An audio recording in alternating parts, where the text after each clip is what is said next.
जल्दी से गाड़ी धके अब हमर भैया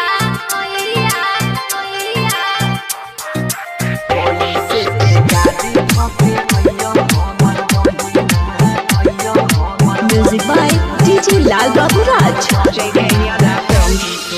जल्दी से गाड़ी धके अब हमर भैया जल्दी से गाड़ी धके अब हमर भैया जल्दी से गाड़ी धके अब हमर भैया छियै पवन त्योहार भाई बहन के प्यार राखी बंधवा हो मोरे भैया कैसे के गाड़ी धके अइयो हमर बहिना कैसे के गाड़ी धके अइयो हमर बहिना लागी गेलो लॉकडाउन बंद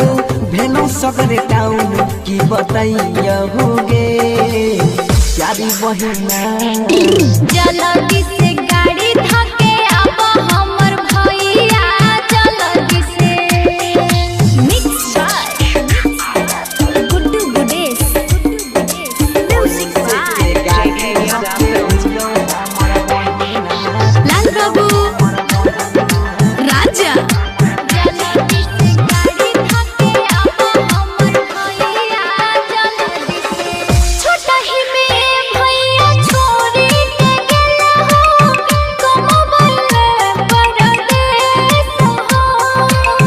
जब तक नई भोत मनवा में रह गई लागल हमरो कलेस हो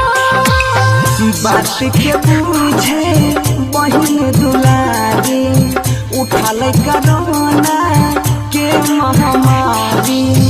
छियो न भैया कठोर दे जल्दी से गाड़ी धके अब हमर भैया जल्दी से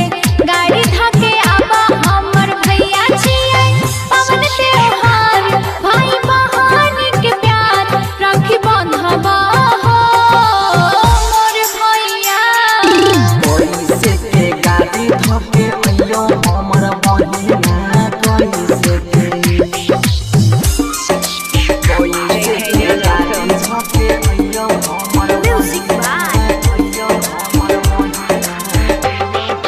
लाल बाबू राजा